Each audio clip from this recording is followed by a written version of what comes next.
Et on va continuer la série de la dernière fois. La dernière fois, on a parlé de la prière exaucée. La prière exaucée. On va continuer dans cet élan. Aujourd'hui, on va parler de la prière parfaite. Une prière parfaite. La prière parfaite, on va voir ce que c'est, la prière parfaite. Et Dieu nous enseigne sur la prière parce qu'il veut nous exaucer. Dieu nous parle de la prière parce que c'est un domaine qui, dans la vie chrétienne, stresse beaucoup. Jésus a dit, ne faites pas comme les païens. Toutes les religions prient. Et certaines religions prient beaucoup plus que les chrétiens. Beaucoup. Donc la prière est quelque chose d'important. Tu dois connaître comment prier. La fois passée, nous avons écouté sur la prière exaucée. Aujourd'hui, nous allons écouter sur la prière parfaite. La prière parfaite. Jean, chapitre 4. On va lire 20 à 24. Jean, chapitre 4. 20 à 24. Jean, chapitre 4, 20 à 24. Oui. Nos pères ont adoré sur cette montagne, et vous dites, vous, que le lieu où il faut adorer est à Jérusalem. Femme, lui dit Jésus, crois-moi, l'heure vient où ce ne sera ni sur cette montagne, ni à Jérusalem que vous adorerez le Père. 22, vous adorez ce que vous ne connaissez pas. Nous adorons ce que nous connaissons, car le salut vient des Juifs. 23, mais l'heure vient, et elle est déjà venue, Amen, où les vrais adorateurs adoreront le Père en esprit et en vérité. Car ce sont là les adorateurs que le Père demande. Dieu est esprit, et il faut que ceux qui l'adorent, l'adorent en esprit et en vérité. Amen. Ici, c'est l'histoire de la femme samaritaine au puits de Jacob, toujours avec Jésus. Et Jésus lui explique. Dieu est esprit. Dieu est esprit. Dieu n'est pas matière.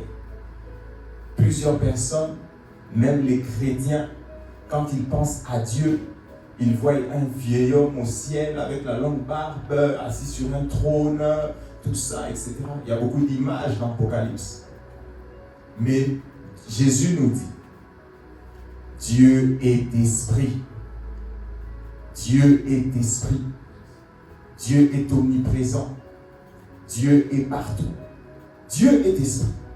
Les Juifs adoraient à Jérusalem, au temple. Les Samaritains adoraient à la montagne.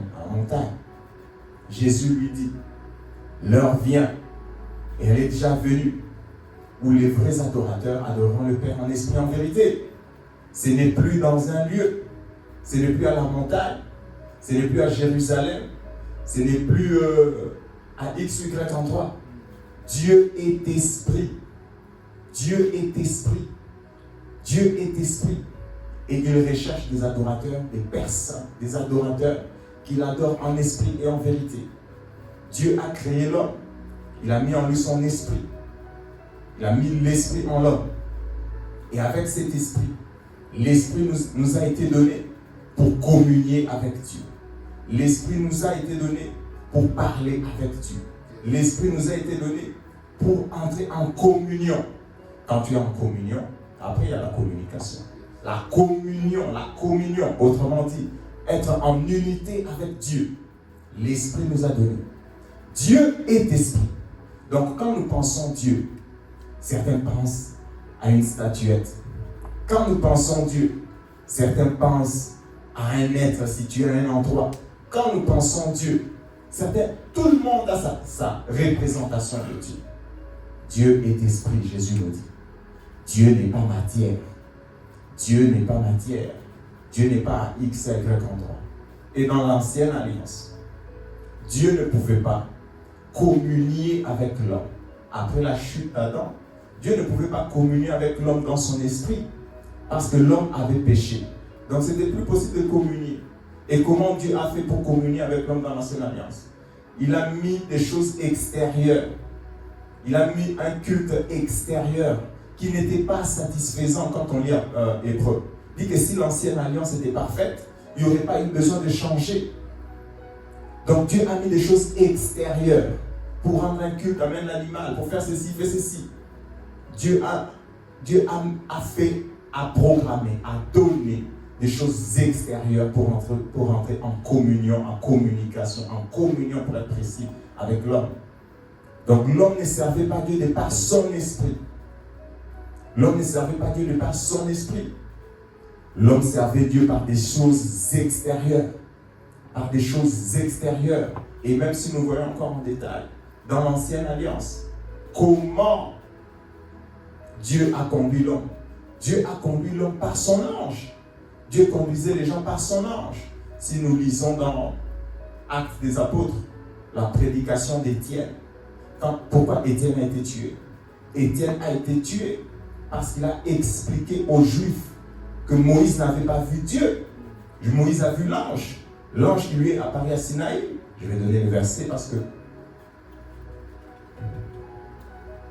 Pourquoi Étienne a été tué? Pourquoi Étienne a été tué? Parce qu'il leur expliquait que les temps ont changé. C'est le temps du Christ. Actes des Apôtres. Pour chacun lira chez lui. Acte 7, 30. Acte 7, 38. Acte 7, 53. Il leur dit que les lois qu'on a obtenues ont été données par des anges. Les commandements d'anges. Ce sont des anges qui sont apparus dans l'Ancienne Alliance. Ce sont les anges qui conduisaient. Et les Juifs n'ont été pas. Pourquoi? Pourquoi les Juifs se sont énervés? Parce que leur fierté, c'était que Moïse a vu Dieu. Toi, t'es qui, toi? Nous, on est disciples de Moïse. Moïse a parlé avec Dieu. Non, Moïse n'a pas parlé avec Dieu. Moïse a parlé avec son ange, son représentant. C'est lui qui venait au nom de Dieu. C'est lui qui s'appelait Dieu, qui était représentant de Dieu. Et ça a donné une grosse colère aux Juifs. Quand nous lisons le Nouveau Testament nous clarifie. Personne n'a jamais vu Dieu. Le Fils unique qui est dans son sein, et c'est lui qui l'a révélé. Jésus a encore dit, personne n'arrive au Père si ce n'est passé par Jésus. Comment tu as vu Dieu si tu n'es pas passé par Jésus? Et toute cette fierté des Juifs a été renversée. Ils ont été énervés. Ils ont tué Étienne. Donc Dieu, dans l'Ancienne Alliance, a donné des choses extérieures. Il y avait de la symbolique, il y avait de la typologie, il y avait toutes sortes d'affaires. Parce que Dieu ne pouvait pas communier avec l'homme dans son esprit. Dans son esprit. Donc Dieu n'est pas matière. Dieu n'est pas matière. Et Dieu a toujours voulu, son plan a toujours été que de communier avec l'homme dans son esprit. Dans son esprit. C'est pour ça que nous voyons même Jésus lui-même, en marchant à Jérusalem, voyant un beau temple, il dit, renversez-moi cette affaire. Il dit, cassez-moi cette affaire. Je vais le reconstruire en 3 jours. Ça faisait partie des chefs d'accusation de Jésus. Il a dit qu'il va détruire le temple. On doit l'arrêter. Comment toi tu vas reconstruire en 3 jours? C'est pas. Dieu veut communier avec nous dans notre esprit.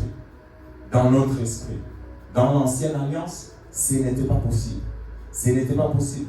C'est pour ça qu'il y avait la typologie. C'est pour ça qu'il y avait des symboles. C'est pour ça qu'il y avait de l'huile. C'est pour ça qu'il y avait de l'eau. C'est pour ça qu'il y avait des brebis. C'est pour ça qu'il y avait des animaux. C'est pour ça qu'il y avait des sang, etc., etc. Mais Jésus, maintenant, rencontrant la femme samaritaine, qu'est-ce qu'il lui dit? L'heure vient et elle est déjà venue. Ou je vais mourir à la croix. L'heure vient et elle est déjà venue. L'heure vient, je vais mourir. L'heure vient et elle est déjà venue. Où les vrais adorateurs adorant le Père en esprit et en vérité. Et Jésus est venu. Jésus est mort. Jésus a versé son sang. Pourquoi l'a-t-il fait? Jésus est ressuscité. Nous avons été purifiés pour que nous puissions être réunis avec Dieu. Pour que nous puissions être de nouveau en communion avec Dieu. Amen. Nous voyons même dans l'Ancien Testament, dans le psaume 51, David dit, ne m'enlève pas ton Saint-Esprit. Parce que dans l'Ancienne Alliance, le Saint-Esprit venait sur l'homme. Venait sur l'homme, Abba, venait sur toi. Et quand tu péchais, quand tu faisais quelque chose, le Saint-Esprit pouvait partir. On voit ça avec Saül. Saül a été un roi. Quand la royauté lui a été retirée, on disait que l'Esprit du Seigneur s'est retiré de lui. Puis un mauvais esprit venait sur lui. Le Saint-Esprit vient sur toi. Il avait été oint. Il avait été oint pour la royauté, pour diriger Israël. Mais quand il a commencé, quand il a trébuché, quand il est tombé, quand la royauté a été retirée, qu'est-ce qui s'est passé? Le Saint-Esprit s'est retiré de lui. Et le mauvais esprit est venu sur lui. Dans l'ancienne alliance, donc, Dieu n'était pas capable. Dieu ne pouvait pas. Parce que le péché habitait l'intérieur de l'homme. Le péché était dans notre esprit, dans notre âme. Et donc Dieu ne pouvait pas communier avec nous. Dieu ne pouvait pas communier avec nous. Mais dans la nouvelle alliance, à cause de la mort de Jésus, à cause du sang versé de Christ, nos âmes ont été purifiées. Nos âmes ont été purifiées. Dieu n'est plus à la montagne. Dieu n'est plus dans un lieu précis. Nous avons encore aujourd'hui des gens qui sont beaucoup dans la symbolique. Beaucoup dans la symbolique. La réalité est là. Moi, je suis là, toi, tu regardes mon ombre. Moi, je suis là devant toi, toi, tu regardes mon ombre. Non! Il y a beaucoup de gens qui sont encore beaucoup dans la symbolique. Beaucoup dans plusieurs choses que vous connaissez, n'est-ce pas? Beaucoup, non. Il y a des gens, j'ai rencontré quelqu'un. Bon. J'ai rencontré quelqu'un qui avait une huile, on avait prié sur l'huile, ça faisait même 7 mois. Garde ce jour cette huile-là. Quand il y a un problème, il reprend la même huile. Mais Dieu n'est pas dans l'huile. Dieu n'est pas dans l'huile. Dieu est dans toi. Dieu n'est pas dans les choses. La communion avec Dieu, la puissance de Dieu n'est pas dans l'huile. Dieu est dans toi. La puissance de Dieu est en toi. L'heure est venue où on n'adore plus dans la symbolique. Expressement, exclusivement pour obtenir le pardon. Amen, ta brebis au temple à Jérusalem, seulement là-bas. Ça veut dire quoi ça? Si tu viens pas là-bas, tu ne peux pas avoir le pardon. Tu dois aller là-bas parce que la fête de tabernacle est seulement là-bas. L'heure est venue. L'heure est déjà venue. Où on n'adore plus Dieu comme ça. Où on adore Dieu en esprit. Où on adore Dieu en vérité. Jésus est mort. Jésus est mort. Jésus est mort et ressuscité. Il a versé son sang précieux. Il a libéré nos âmes. Il nous a pardonné nos péchés. Nous sommes maintenant dans la nouvelle alliance. Et dans la nouvelle alliance, nous pouvons communier avec Dieu. Nous pouvons communier avec Dieu. Nous pouvons communier avec Dieu. Dieu ne recherche pas les gens qui sont dans les symboles. Dieu ne recherche pas les symbolistes. Dieu ne recherche pas les superstitieux, les mystiques. Dieu recherche ceux qui adorent Dieu en esprit, en vérité. Quittez les symboles. Quittez la symbolique. Il y a plus de puissance en moi que dans lui. Il y a plus de puissance en moi que dans l'eau. Il y a plus de puissance en moi que dans le sel. Quittez la symbolique. Dieu est en nous. Dieu est en nous. La communion est en moi. Le Saint-Esprit est en moi. On a prié. J'ai rencontré quelqu'un. On a prié pour lui. Ça fait 6 mois. La même huile. C'est quoi cette affaire? C'est quoi cette affaire? Dieu est en toi. Le Saint-Esprit est en toi. Le Saint-Esprit est en toi. La puissance de Dieu est en toi. La puissance de Dieu est en toi. Si tu avais une orientation temporaire, c'est fini, c'est fini. Tu vas rester avec ça jusqu'où? Dieu habite en nous. Nous ne sommes plus dans la symbolique. Nous ne sommes plus dans la symbolique. Le Saint-Esprit ne vient plus pas. Le Saint-Esprit est en nous. Dieu nous a pardonné nos péchés. Et donc nous sommes devenus, nous pouvons être en communion avec Dieu. Il est écrit que Dieu recherche les adorateurs qui l'adorent en esprit et en vérité. Dieu recherche des personnes qui vont l'adorer en esprit et en vérité. Amen. En esprit et en vérité, en esprit et en vérité. Dans la nouvelle alliance, tout ce que nous le faisons en esprit et en vérité. Quand je prêche ici, je ne prêche pas de manière charnelle. Je ne prêche pas de cerveau à cerveau. Je prêche d'esprit à esprit. D'esprit à esprit. Pas de cerveau à cerveau pour que tu deviennes quoi, savant. Non, On veut transmettre la vie de Dieu. On veut transmettre la vie. On ne veut pas transmettre des connaissances pour remplir le cerveau. On prêche d'esprit à esprit. Donc avec Dieu aussi, on est en communion comment? D'esprit à esprit. D'esprit à esprit. D'esprit à esprit. C'est comme ça qu'on communie avec Dieu. Et c'est ce que Dieu recherche. C'est ce que Dieu veut. Parce que Dieu est esprit. Dieu n'est pas matière. Dieu n'est pas dans lui. Dieu n'est pas dans les choses. Dieu veut que nous communions d'esprit à esprit avec lui. D'esprit à esprit. Pas dans les choses. Va, si tu viens, tu touches ce truc ici. J'ai tellement prié sur cette chose. C'est lui qui touche. Dieu n'est pas matière, mes frères. Hein? Dieu n'est pas matière. Dieu, on ne communique pas avec lui avec des matières. Dieu est esprit et il n'était même pas satisfait des choses de l'ancienne alliance. Il n'était même pas satisfait de ça. C'est pour ça qu'il a enlevé cette affaire-là. Dieu veut que nous soyons avec lui en esprit. En esprit. Unité d'esprit. Communion d'esprit. Pas des choses. Pas des choses. On retourne encore. Dieu n'était pas satisfait de ces choses-là de l'ancienne alliance. C'est pour ça qu'il a donné la nouvelle alliance. On retourne encore dans des choses. Fais ceci, touche ceci, prends ceci, garde ceci. J'ai prié pour ça, gardez cette chose.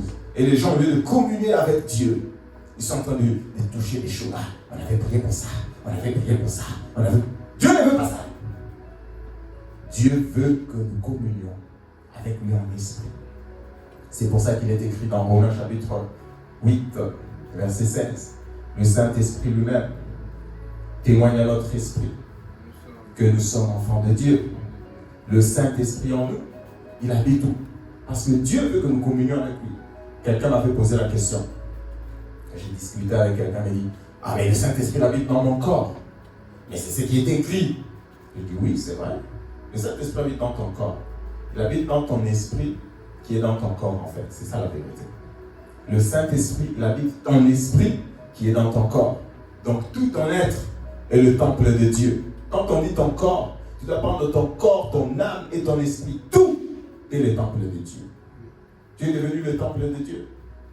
Donc il ne faut pas regarder ça seulement au niveau du corps. Mon corps est le temple. Oui, effectivement, ton corps est le temple du Saint-Esprit. Mais précisément, le Saint-Esprit dans ton corps, il est où? Le Saint-Esprit dans ton corps, il est dans ton esprit. Le Saint-Esprit dans notre corps, il est dans notre esprit. Et le Saint-Esprit certifie. Et le Saint-Esprit parle à notre esprit. Et le Saint-Esprit communie avec notre esprit. Et le Saint-Esprit donne des infos à notre esprit. Que nous sommes enfants de Dieu. Que nous sommes enfants de Dieu. C'est comme ça que nous servons Dieu. L'apôtre Paul, dans Romains chapitre 1. Romains 1, je pense au verset 9. Qu'est-ce qu'il dit?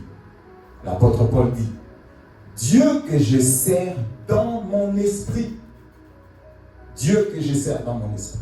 Donc, ce que nous faisons dans la nouvelle alliance, le service, la prédication, les saisies, c'est dans l'esprit. C'est dans l'esprit. Dans l'ancienne alliance, c'était extérieur. Mais dans la nouvelle alliance, tout est dans l'esprit. Tout est dans l'esprit. Tout est dans l'esprit. Tout est en esprit. En esprit. Dieu est esprit. Et il veut communier avec toi. Il veut communier avec nous. Il veut nous parler. Il veut nous conduire en esprit. Il veut que nous soyons avec lui en esprit et en vérité. Aujourd'hui, je vais parler beaucoup en esprit, mais je vais ouvrir une petite parenthèse. En esprit et en vérité. En esprit et en vérité. En vérité, c'est quoi? En vérité, c'est le cadre de la parole. En esprit, non. En esprit et en vérité, tu ne sors pas aussi de la vérité. Tu ne sors pas de la parole. Tu commences pas à nous amener des choses qui ne sont pas cadrées dans la parole. En esprit, oui, et en vérité. En esprit, oui, et en vérité. En esprit, oui, et en vérité. Qu'est-ce que c'est que la vérité? Jean chapitre 17. Ta parole est la vérité. Sanctifie-les par la vérité. Ta parole est la vérité. La parole de Dieu est la vérité. La parole nous a été donnée en esprit et en vérité. C'est comme ça que nous fonctionnons. Pas seulement l'esprit. Tu vas dérailler. L'esprit sans la vérité, tu vas dérailler. En esprit et en vérité. En esprit et en vérité. C'est comme ça que Dieu veut. Dieu veut que nous communions avec lui, que nous l'adorons, que nous entrons en intimité avec lui, en esprit et selon sa parole. Avec le Saint-Esprit et la parole. Avec le Saint-Esprit et la parole. C'est ce que Dieu veut. C'est ce que Dieu recherche. Il y a des gens qui, en esprit, en esprit, en esprit, en esprit. Ah, non, ça c'est pas écrit dans la Bible. Tout ça. Non, nous, on ne prend pas ça. En esprit et en vérité. En esprit et en vérité. Ça donne que, je vais ouvrir encore une autre parenthèse. Dieu me met à cœur de prêcher ça prochainement. Il y a deux courants parfois. Il y a le courant des doctrinistes.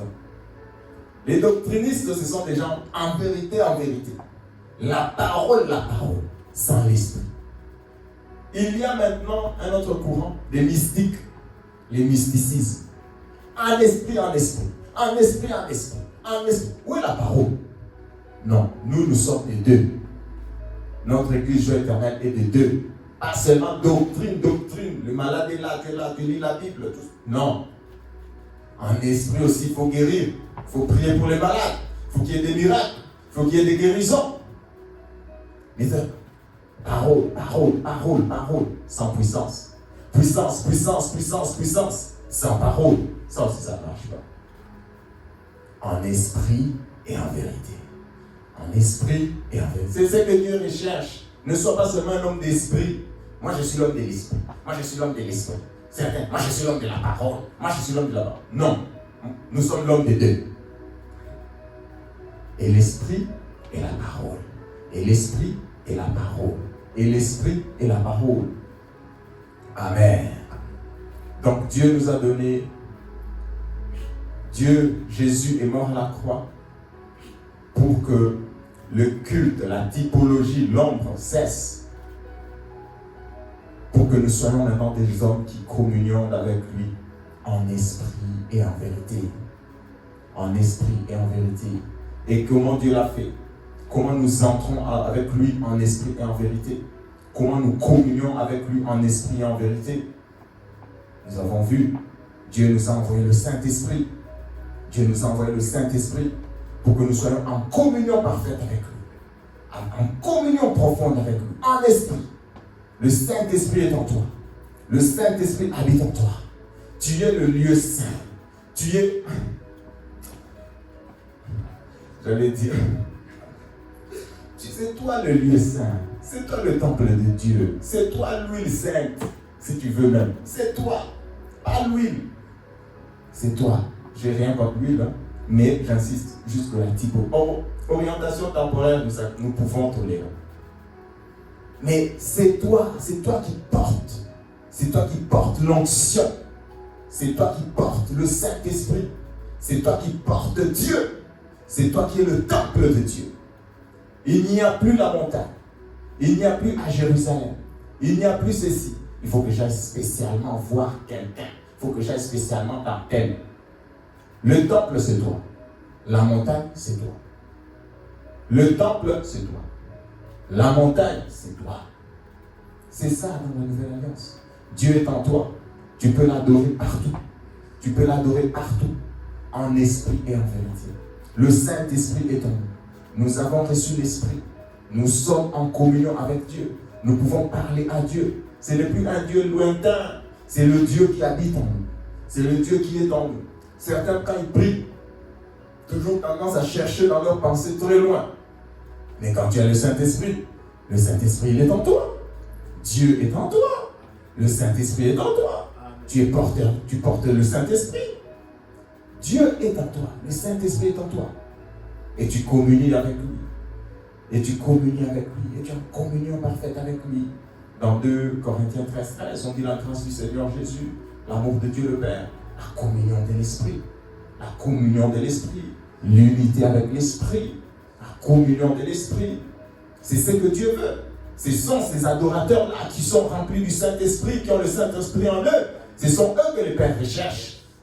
Pas des gens qui veulent des choses extérieures. Ça. Non. Ces histoires-là, c'est fini. Aujourd'hui, il y a des gens qui nous sortent toutes sortes d'affaires. je vais vous dire, mes frères, et je vais le dire au nom de Jésus. Si le lieu très saint a été détruit, ce sont les choses qui sont avant les lieux très saints qui doivent exister. S'il lâche tout ça, Jésus a dit, les lieux très saints, c'était là où Dieu descendait. C'était là où il y avait la présence de Dieu. Si tout ça n'existe plus aujourd'hui, ce sont les choses avant les lieux très saints qui existent. C'est l'autel des reins qui doit exister. Qui doit exister. Les lieux très saints. Jésus a déchiré les rideaux après sa mort. Les lieux inaccessibles, tout ça c'est fini. Le temple lui-même dans son entièreté est renversé.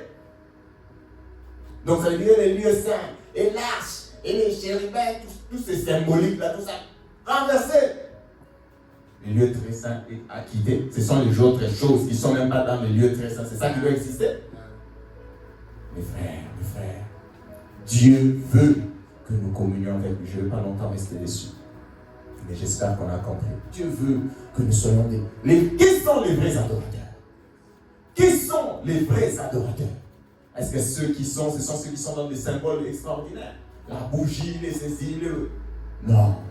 Ce sont des gens juste simples, mais qui ont un éléphant du Saint-Esprit, qui sont en communion. Ici, il a le Saint-Esprit. À la maison, il a le Saint-Esprit. Au travail, il est en communion. Il est en communion. Ce sont là les personnes. Qui sont les vrais adorateurs? Les vrais adorateurs sont ceux qui ont le Saint-Esprit partout. Les vrais adorateurs. Tu peux penser que tu es supérieur à moi spirituellement à cause de ton mysticisme. Mais moi, j'ai le Saint-Esprit partout. Et devant Dieu, je suis le vrai adorateur. Je suis le vrai adorateur. Amen. Le Saint-Esprit est entré en nous. Dieu est esprit. La seule chose que je voudrais que vous reteniez de cette première partie de la prêche, c'est que Dieu est esprit. Dieu est esprit. Dieu est esprit. Dieu est esprit. Et un non-lieu de contact. Un non-lieu de contact. Dieu est esprit. Lieu de contact, c'est ton esprit. Dieu est esprit. Dieu est esprit. C'est tout ce que je veux que vous ayez retenu. Dieu est esprit. Dieu est esprit. Et la communion avec lui, ce n'est pas chaise à esprit, huile à esprit, eau à non. D'esprit à esprit. D'esprit à esprit. Prêchons d'esprit à esprit. Servons d'esprit à esprit. C'est comme ça qu'on fait. Dans la nouvelle alliance. Et donc Dieu nous a donné le Saint-Esprit. Aujourd'hui, je vais retourner à ma prêche. C'était l'introduction. La prière parfaite. Le Seigneur Jésus nous a donné quelque chose. Il nous a donné une prière parfaite. Il nous a donné une prière parfaite. Et nous allons voir la prière parfaite. Amen. Marc, la prière parfaite. Marc chapitre 16, 17, 18. Mais le verset qui nous intéresse, c'est Marc chapitre 17. Marc 16, 17, 18.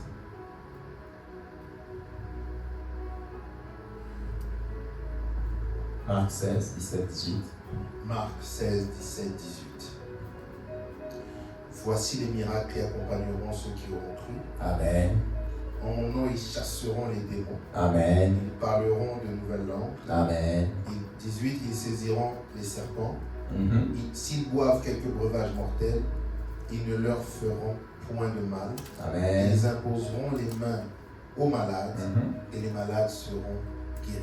Amen. Je veux juste ouvrir une parenthèse. Ces miracles, ces signes accompagneront ceux qui croiront. Tant que les gens croiront, ces signes existeront. Tant que les gens croiront, ces signes existeront. Il y a certains qui disent, parce que le verset qui nous intéresse c'est 17-18, on ne chasse plus les démons. Jésus les a tout matraqués. Tu as lu Apocalypse. Tu as vu l'activité angélique. Tu as vu l'activité démoniaque. Tu as vu l'activité angélique. Tu as vu l'activité démoniaque dans Apocalypse. Tu as vu ça? Les démons existent. Tant que les gens croiront, il faut les chasser. Il faut les chasser. Il faut les chasser. Les miracles accompagneront ceux qui croiront. En 2052, quand ils croiront, ils doivent chasser. Ils doivent parler en langue. Amen. Amen, amen. On va voir maintenant le parler en langue que nous appelons la prière parfaite. Le parler en langue. Mais c'est quoi le parler en langue? Ils parleront d'autres langues. Ça veut dire quoi, ils parleront d'autres langues? Aujourd'hui, sur le parler en langue, il y a beaucoup à dire. Mais aujourd'hui, je vais relever 3 points. C'est quoi le parler en langue? C'est quoi le parler en langue? À quoi ça sert? Et puis, si tu ne parles pas en langue, comment tu peux arriver à parler en langue? Donc, c'est quoi le parler en langue? À quoi ça sert? Et comment tu peux arriver à parler en langue? Amen. Parce que le parler en langue, bon, parler en langue, c'est parler avec quelqu'un, c'est prêcher. C'est quoi le parler en langue? Ils parleront d'autres langues. Si on s'arrête juste à dire ils parleront, ça veut dire quoi? Jésus n'a pas détaillé. Il dit ils parleront en langue, d'autres langues. Ben, ça veut dire quoi parler d'autres langues? Et dans quel but parler d'autres langues? Ben, je parle d'autres langues. Mais ça sert à quoi parler d'autres langues? C'est quoi l'objectif? Amen. Parler en langue. 1 Corinthiens chapitre 14. 1 Corinthiens chapitre 14. On va voir. 1 Corinthiens 14, versets 2 à 4. 1 Corinthiens 14, 2 à 4.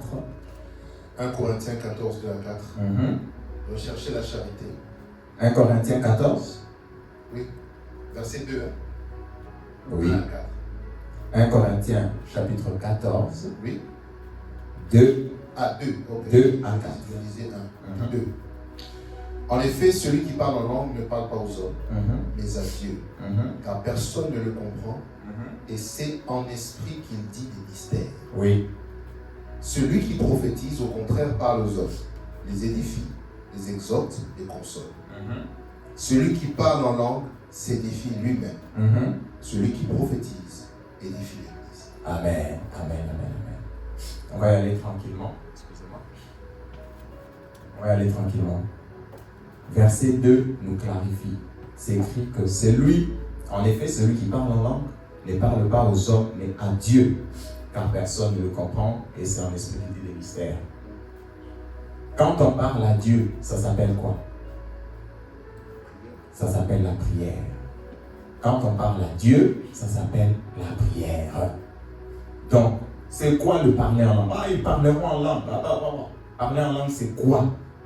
Parler en langue, d'abord, pour comprendre, parler en langue, c'est une prière. Parler en langue, c'est une prière. On parle à Dieu. On parle à Dieu, pas aux hommes. Ici, il est écrit, ne parle pas aux hommes, mais à Dieu, car personne ne le comprend. Et c'est dans l'esprit qu'il dit des mystères. Et il fait la comparaison avec la prophétie. Ça, c'est dans le cadre de l'église de Corinthe et tout, il y avait beaucoup de problèmes. Il dit, celui qui prophétise parle aux hommes. Quand tu prophétises, quand tu prêches, tu parles aux hommes. Mais quand tu pries, tu dis des mystères, tu dis à Dieu. Tu parles à Dieu. Ça ne concerne pas ton voisin. Le parler en langue, c'est parler à Dieu. Ce n'est pas parler aux hommes. Amen. Mais il y a on va un peu détailler 1 Corinthiens 14. En termes d'édification, seule la personne qui parle en langue s'édifie, en est bénéficiaire. Seulement toi qui parles en langue, c'est seulement toi qui es bénéficiaire de ton parler en langue. Quand tu es dans l'église, tu parles en langue, on te met dans une position de parler aux autres. Et que toi tu viens, tu parles en langue, tu parles en langue, tu parles en langue, tu parles en langue. Tu n'agis pas par amour. Tu n'agis pas par amour. Tu t'édifies toi-même. Tu t'édifies toi-même. Les autres ne sont pas édifiés. Maintenant, c'est le temps de la prédication. Moi, je viens ici par la bien sûr que c'est bien. Mais qui en bénéficie? Moi-même, j'en bénéficie. Et c'est très bien. Mais nous sommes où? Nous sommes à l'église. Nous sommes dans l'assemblée. Donc, dans l'assemblée, c'est pour ça que quand vous lisez, certaines personnes disent que le parler en langue n'existe plus. Dans l'assemblée, il ne faut pas parler en langue, etc., etc. Non. Si on lit dans son entièreté le verset de 1 Corinthiens, on veut juste dire que le parler en langue n'est pas fini. Et parler en langue n'est pas interdit complètement dans l'église. Mais que quand tu es dans une position d'édifier les autres, à l'église, le but de la réunion, c'est s'édifier les uns les autres. On agit par amour dans l'église. On n'est pas là selfish dans l'église. On est là pour s'édifier. On est là pour s'édifier. On n'est pas là pour rester toi-même qui est en train de te réjouir de ton affaire. Non. N'est-ce pas? On est là pour s'édifier. C'est pour ça que l'apôtre Paul, ici, il met un certain ordre, une certaine réglementation. On va passer très rapidement parce que ce n'est pas notre sujet. On va lire, toujours dans 1 Corinthiens 14 où nous sommes. On va lire verset 26. 26 à 28. Que faire donc, frères? Lorsque vous vous assemblez les uns ou les autres parmi vous, lorsque vous assemblez les uns ou les autres, parmi vous ont-ils un cantique, une instruction, une révélation, une langue, une interprétation, que tout se fasse pour l'édification. Pour l'édification, quand? Lorsque vous vous assemblez. Que faire donc lorsque vous vous assemblez? L'objectif, c'est l'édification. L'édification, merci. On peut continuer. 27. En est-il qui parle en langue, que 2 ou 3 au plus parlent, chacun à son tour, et que quelqu'un interprète. S'il n'y a point d'interprète, qu'on se taise dans l'église et qu'on parle à soi-même et à Dieu. Où? Dans l'église. Qu'on parle à soi-même et à Dieu. Où? Dans l'église. Dans l'église. Ça veut dire que quand vous lisez, vous pouvez voir comment c'était organisé à Corinthe. Un monde pour chanter. Il chante, il loue un cantique à Dieu, Quand il finit, l'assemblée dit quoi? Amen, quelle belle chanson, il a loué Dieu, Dieu est grand, Dieu est bon, etc. Un autre monde prophétise, édifie, exhorte. Un autre monde, c'est son temps, il monte, il descend. On dit Amen à quoi? Parce que quelqu'un a-t-il une parole, quelqu'un a-t-il une ceci. Donc ça se faisait, vous voyez l'organisation de l'église. Toi, c'est ton tour pour édifier les gens. Tu leur dis, bon, ok, d'accord. Maintenant, nous, on va dire Amen à quoi? On va dire Amen quand, si tu as la capacité d'interpréter. Kadaba, kadaba, kadaba, Dieu a dit, vraiment, il nous aime, Amen. Mais si tu ne peux pas faire ça, parle en langue. Mais parle en langue toi-même. Parle à ton Dieu. Donc, il y a une certaine organisation qu'il y avait dans l'église. Ça, je suis en train juste de clarifier rapidement. Et donc, l'apôtre, pour conclure, on va sauter rapidement, toujours 1 Corinthiens 14. 1 Corinthiens 14. Oui, toujours. Pour conclure sa pensée de 1 Corinthiens 14, vous verrez 39-40. 39-40, 1 Corinthiens 14. 1 Corinthiens 14, 39-40. Oui. Ainsi donc, frères, aspirez au don de prophétie et n'empêchez pas de parler en langue. 40. Mais que tout se fasse avec bienséance et avec ordre. C'est ça, la phrase, là, ça résume tout le verset. Il y avait besoin de bienséance et d'ordre. Que tout se fasse avec une... N'interdisez pas aux gens de parler en langue. Comment ça va interdire aux gens de parler en langue? Nous, à Joie éternelle, on n'interdit pas de parler en langue. Il faut parler en langue. Mais que tout se fasse, frère, s'il vous plaît. On n'interdit pas. Mais que tout se fasse avec une certaine bienséance, avec un certain ordre. Et surtout dans le but d'édifier. Quand tu es en position d'édification, pense aux autres. Amen. Imaginons par exemple que celui qui modère ici, il lance un sujet. Ça fait 30 minutes, lui-même c'est vrai. Et il y a un nouveau converti qui est là. Lui, il dit Amen à tes prières à toi qui es ici. Lui, il n'a même pas un mot à dire à Dieu. Lui, quand tu dis Seigneur, il répète Seigneur. Il est après toi, c'est toi qui conduis. Lui, il va dire Amen à quoi? Il va dire Amen à quoi? Il va dire Amen à rien. Mais le frère qui est dans son coin, il parle sa langue. On va l'interroger pourquoi. C'est comme si on avait deux frères qui venaient. on a un Espagnol et un Chinois, tu dis au Chinois de ne pas prier en chinois. Pourquoi il ne va pas prier en chinois? Mais si le Chinois doit venir monter ici, il n'a qu'à nous parler en français. Il n'a qu'à nous parler en français, sinon on ne va rien comprendre. Mais quand il prie, il est assis là-bas, il prie, King Kingan, tout ça. Nous, on n'a rien à faire, il parle à son Dieu. On n'interdit pas de parler en langue, frère.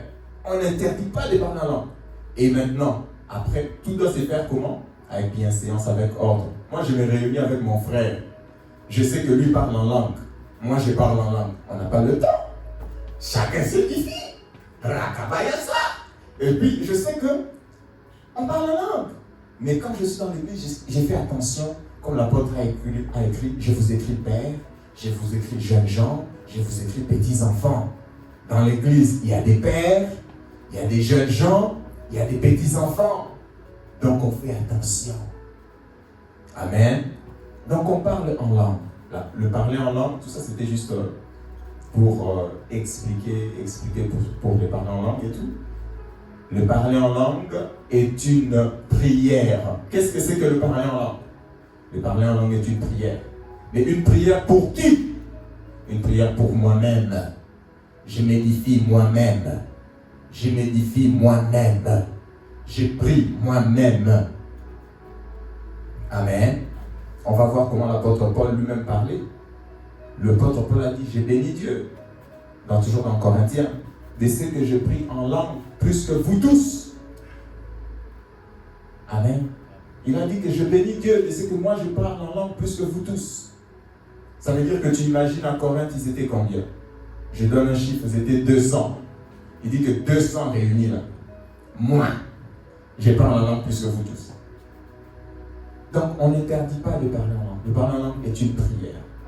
Mais est une prière, à quoi elle sert cette prière? Pourquoi cette prière? Pourquoi cette prière? À quoi elle sert? Puisque nous prions déjà avec l'intelligence. Puisque nous prions déjà au nom de Jésus. À quoi elle sert? Il faut qu'on sache. On a compris que c'était une prière, ok.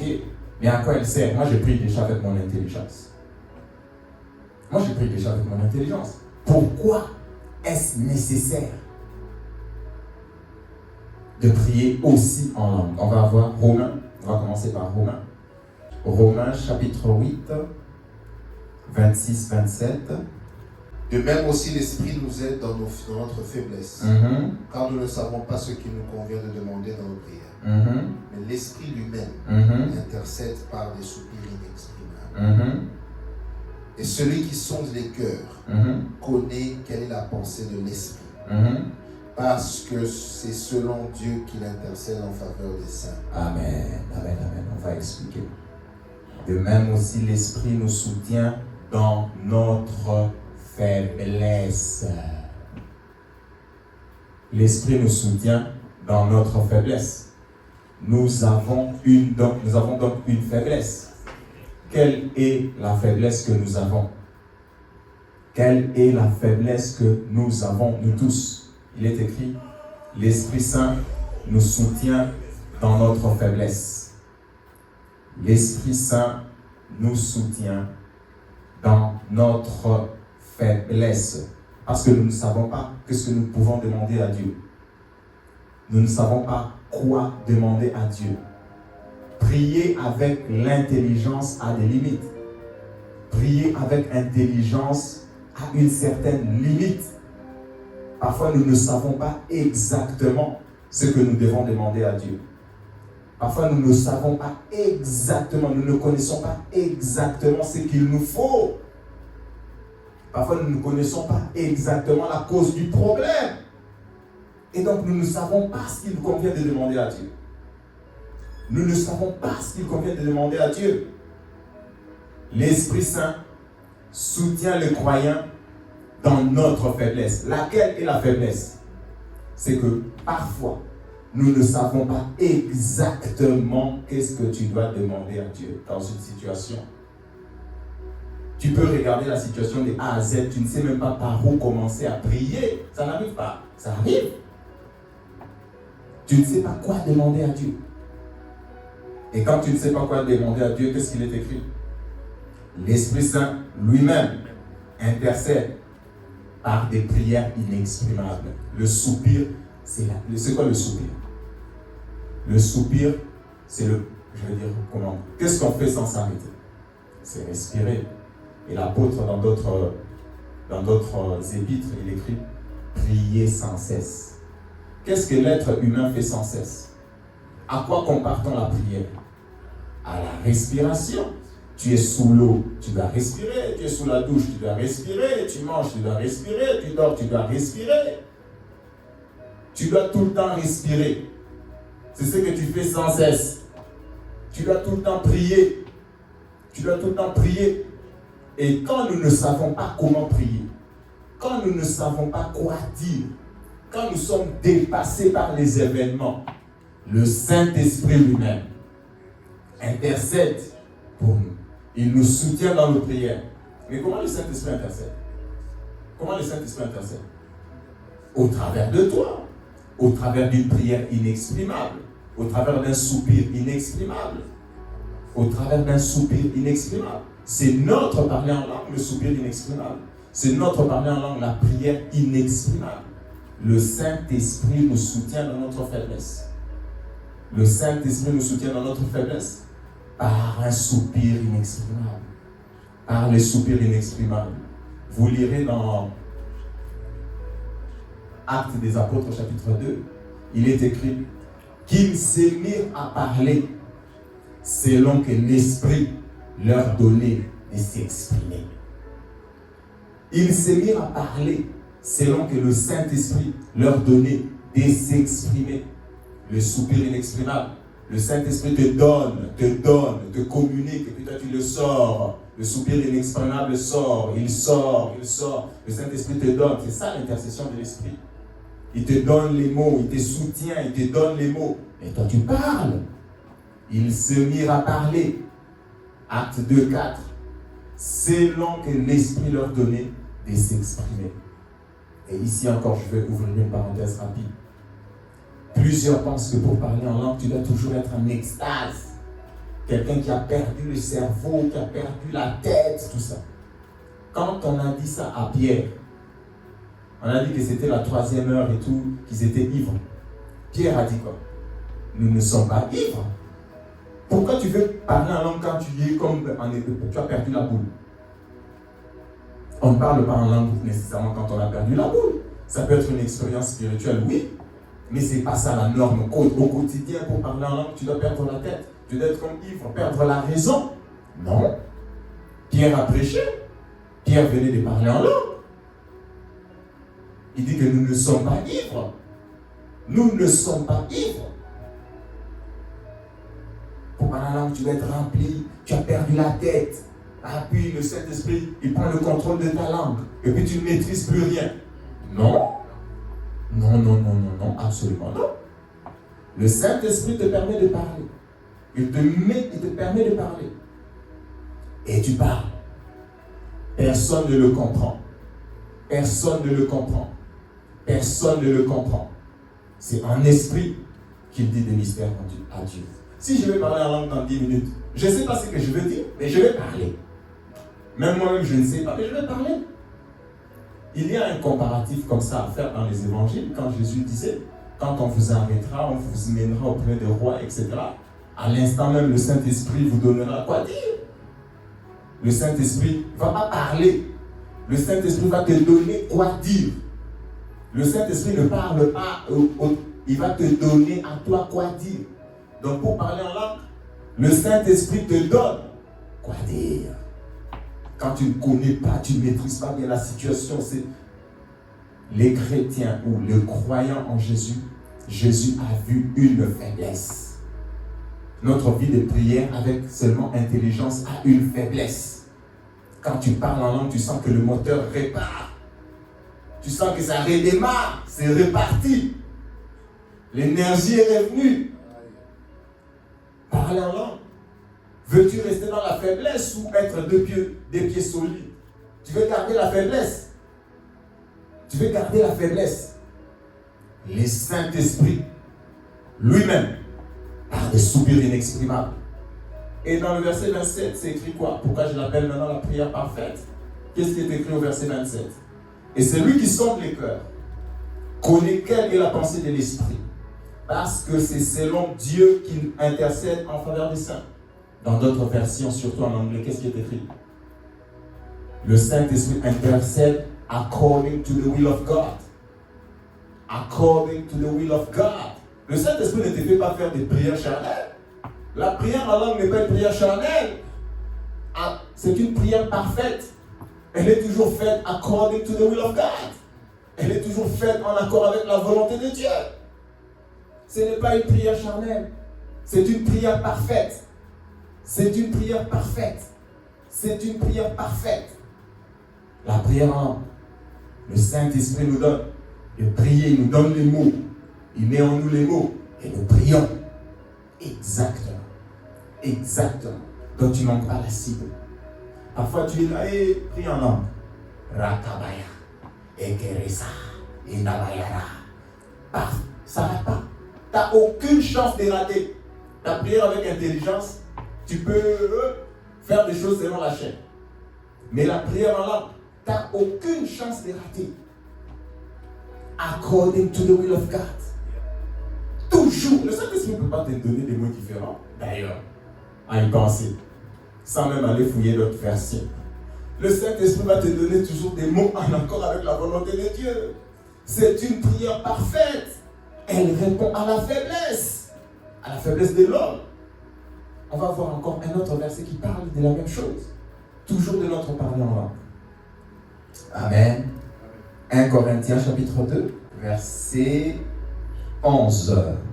Lequel des hommes, en effet, connaît les choses de l'homme, si ce n'est l'esprit de l'homme, qui est en lui?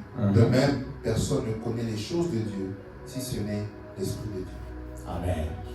Lequel des hommes connaît les choses de l'homme, si ce n'est l'esprit de l'homme qui est en l'homme? De la même manière, c'est seul l'Esprit de Dieu qui connaît les profondeurs de Dieu. N'est-ce pas? Ici, quand on lit ça, au premier regard, on a tendance à penser, j'ai quelqu'un en face de moi, je ne connais pas ce qu'il pense. Je ne sais pas ce qu'il pense. Lequel des hommes connaît les choses de l'homme, si ce n'est l'Esprit de l'homme au-dedans de lui? Mais on le regarde aussi quand on le lit, on parle de Dieu unique, on parle de l'homme. Lequel des hommes, lequel de moi, l'homme charnel ou l'homme intérieur connaît les choses de l'homme? Lequel des hommes, mon esprit ou mon corps, ma chair connaît les choses de l'homme? Lesquels des hommes connaît les choses de l'homme, si ce n'est l'esprit de l'homme qui est au-dedans de lui? Ça veut dire quoi autrement? Les vraies causes, les vraies raisons, je voudrais interpeller. Les vrais problèmes, les vraies raisons, comment on appelle? Les root causes, les causes profondes de tes affaires. Qui les connaît? Qui les connaît? Ton esprit au-dedans de toi. Tu es là, Seigneur, ma vie.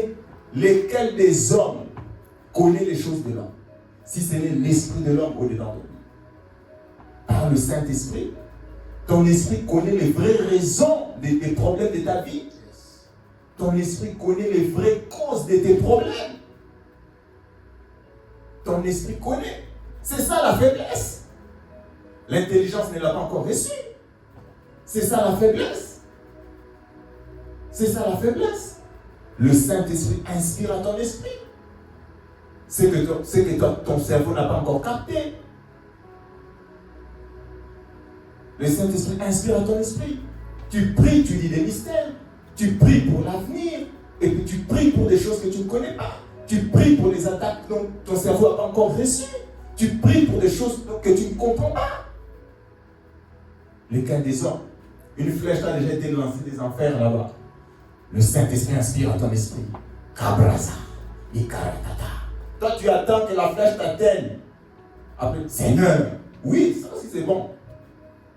Mais c'est une faiblesse que de ne pas anticiper. Que de ne pas anticiper. Lequel des hommes, tu es en train de tourner en rond, ça fait 200 ans. Lequel des hommes connaît les choses de l'homme? Prie. Prie en esprit. Prie en esprit. Prie en esprit. Prie en esprit. ces problèmes-là seront réglés. Parce que le Saint-Esprit va te donner des prières selon la volonté de Dieu. Lesquels les hommes connaissent les problèmes de l'homme.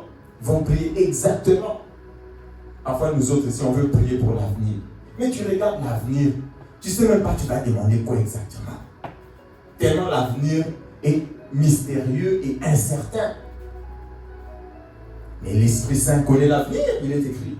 Il nous montrera les choses à venir.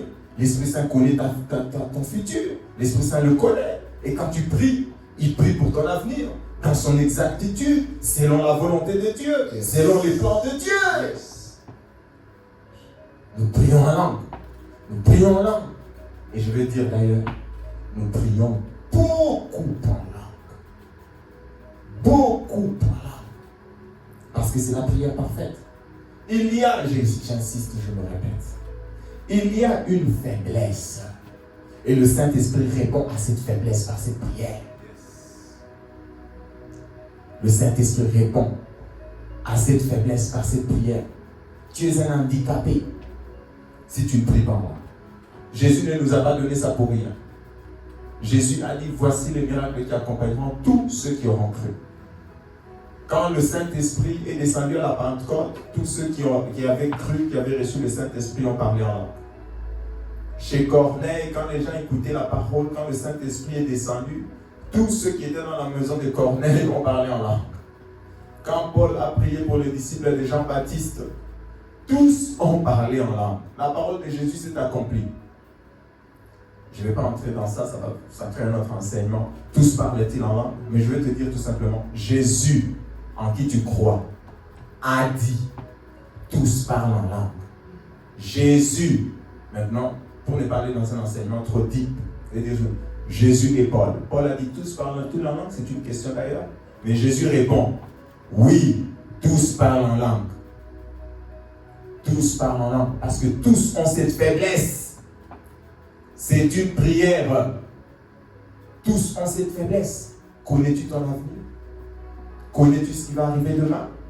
Connais-tu ce que le diable est en train de fomenter contre ta vie? Connais-tu ce qui va t'arriver? Connais-tu ce que la seconde qui vient va nous engendrer? Mais le Saint-Esprit le connaît. Le Saint-Esprit le connaît. Et il souffle. C'est comme quelqu'un qui souffle à ton esprit. Il souffle. Regarde, prie déjà. Prie anticipativement. Prie déjà. Prie anticipativement. Prie déjà. Pour répondre à cette faiblesse. C'est une prière importante. Voilà le but du parler en langue. Voilà le but du parler en langue. Répondre à cette faiblesse. Prier anticipativement. Prier pour l'avenir. Prier pour ceux qu'on ne connaît pas. Prier pour ceux qu'on ne maîtrise pas. Prier quand on ne sait même pas pour quel sujet prier. Tu en marques seulement. Kabbalah. Lui te donne le bon sujet, le bon thème, le bon développement. Tout, c'est correct. C'est la volonté de Dieu. Priez, priez, priez. C'est pour ça que l'apôtre Paul, encore je le dis, ça on va lire.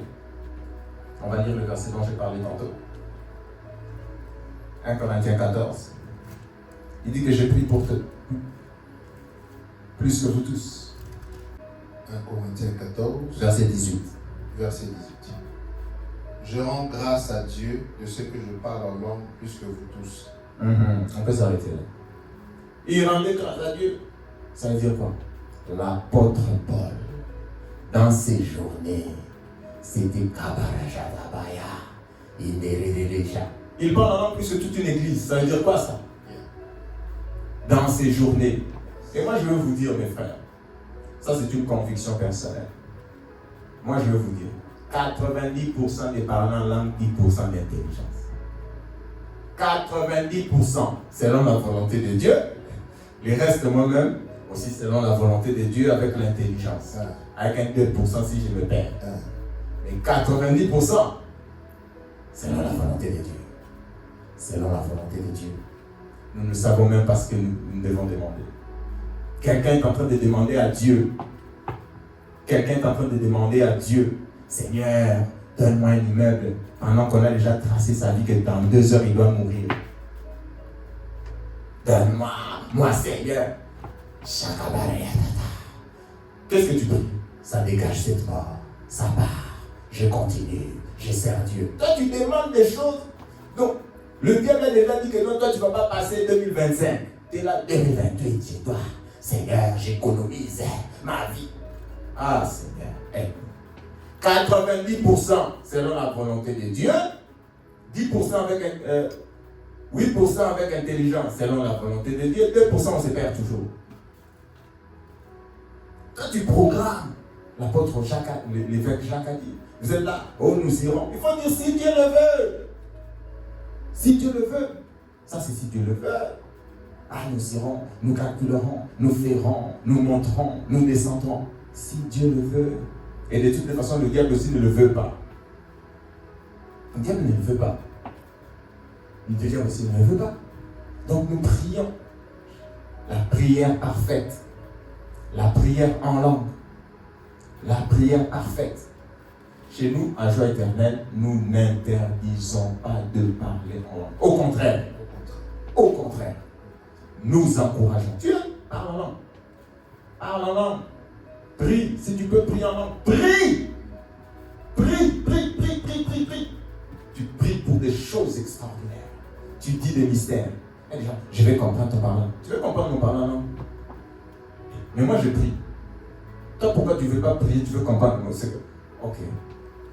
C'est vrai, si je parle en langue ici comme maintenant en train de prêcher, je dois traduire. Mais quand je prie mon Dieu. Je parle en langue. Toi c'est comme si tu entends les Chinois. Pourquoi tu veux comprendre ma prière? Toi prie. Oh non, je veux comprendre ton parlant en langue. Lui parle portugais, lui parle espagnol, lui parle chinois, lui c'est vietnamien. On va interdire des gens comme ça qui viennent à l'église de prier dans leur langue où ils se sentent confortables. Non, parle seulement en français parce que quand tu parles en vietnamien, on n'écoute pas ta prière. Oh! Ça veut dire quoi ça? Nous parlons en langue. Nous encourageons. 90%. Le Saint-Esprit nous donne de prier selon la volonté de Dieu. Amen. Et donc, comment arriver? Parce qu'il y a beaucoup de chrétiens qui ne parlent pas en langue. N'est-ce pas? Comment arriver à parler en langue? Il n'y a pas de méthode proprement dit, mais nous allons voir ce qui s'est passé, comment ça se passe dans la Bible. La première chose, pour parler en langue, il faut recevoir le Saint-Esprit. Il faut recevoir le Saint-Esprit. As-tu reçu le Saint-Esprit? La première chose que le Saint-Esprit fait quand il entre en l'homme, c'est qu'est-ce qu'il fait? Il prend la direction de la vie de l'homme. Et comment il prend la direction de la vie de l'homme? Comment il le fait? Quand le Saint-Esprit, il entre en l'homme, il prend la direction de la vie de l'homme. Et comment il le fait? Je vais poser la question. Répondez. Comment le Saint-Esprit le fait? Quand il prend le contrôle de la vie de l'homme, il fait quoi? Il prend le contrôle de sa langue. Parce que dans Jacques, il est écrit qu'un petit organe comme ça, comme un gouvernail d'un bateau, ça met le feu à la vie. La langue, un petit organe, mais ça conduit notre vie. Lisez Jacques. La langue, un petit organe, mais ça fait des ravages. Maîtrisez votre langue. Et le Saint-Esprit, quand il vient, la preuve qu'il prend le gouvernail, qu'est-ce qu'il fait? La première chose, il saisit ta langue. Et la preuve qu'il a pris le contrôle de ta vie. Il s'est saisi de toi. Il a pris le contrôle de ta langue. Il a pris le contrôle de ta vie. Et à toutes les fois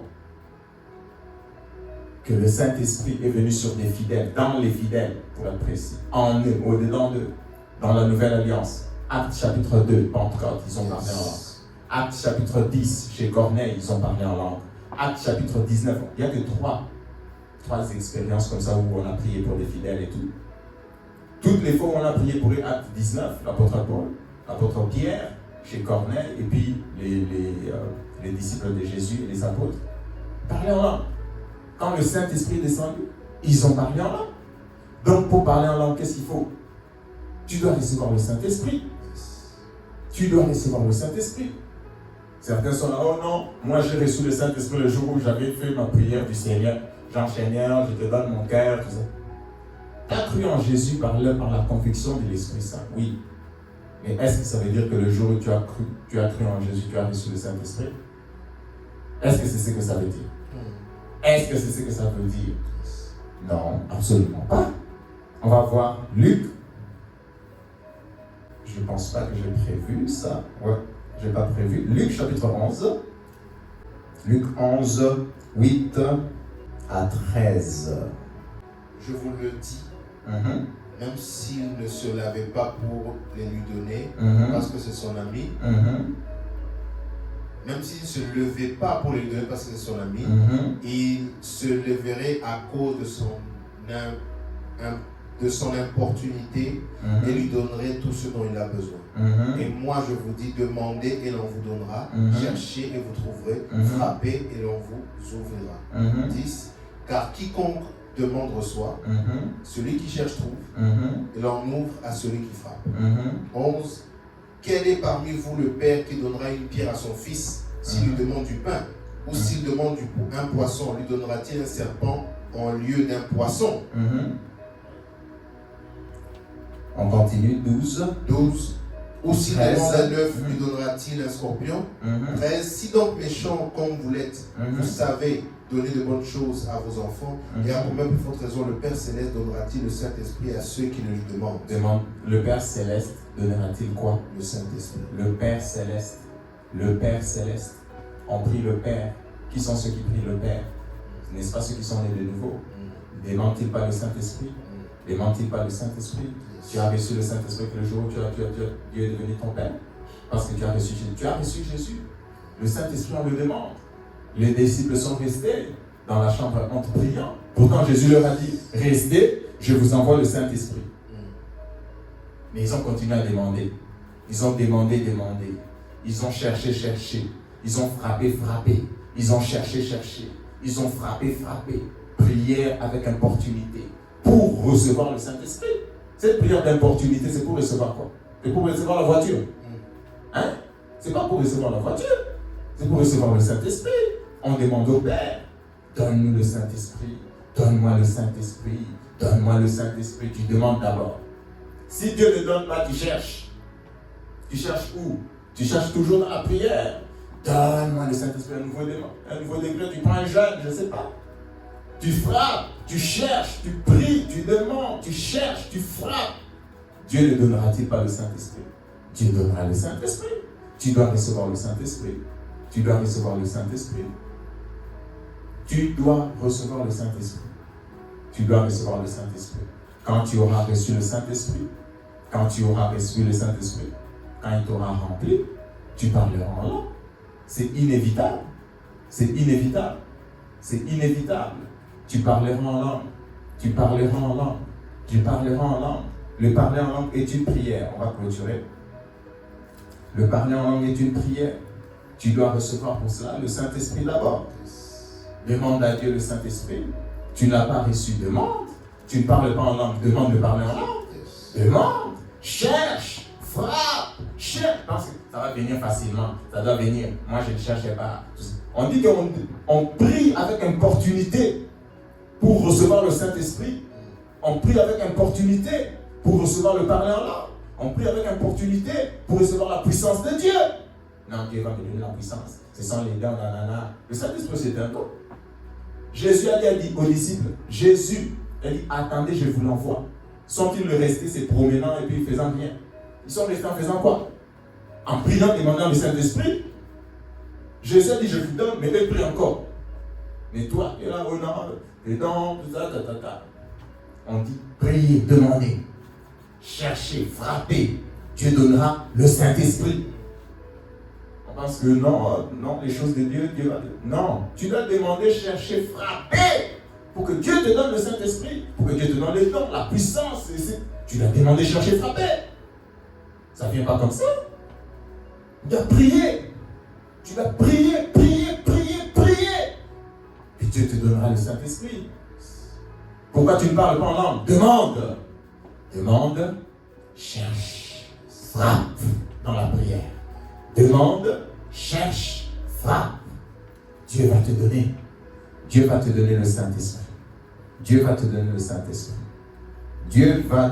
Saint-Esprit. Amen.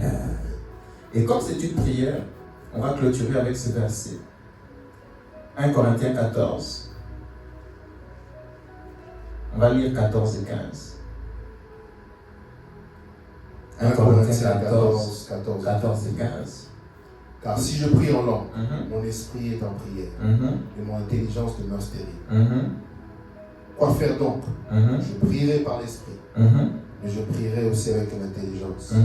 Je chanterai par l'esprit, mais je chanterai aussi avec l'intelligence. Qui priera? Bon, nous tous, je pense qu'on comprend je là. Quand je dis je mange, qui mange? Moi. C'est l'action de quoi? De ma volonté. C'est moi qui mange, je pars, je travaille, je fais ceci. C'est moi, c'est pas quelqu'un d'autre. C'est l'action de ma volonté. C'est l'action de ma volonté. Je mange, je prie. Je prie. Je prie. Quand tu reçois le Saint-Esprit, il est en toi. Tu pries. Il te permet de t'exprimer. Il te permet de t'exprimer. Mais je prie. Le Saint-Esprit me permet de m'exprimer. Je prie. Le Saint-Esprit me permet de m'exprimer. Je prie. Le Saint-Esprit est en moi. Il a déjà débloqué. Il m'a déjà permis de m'exprimer. Je prie. Je prie en langue quand je veux.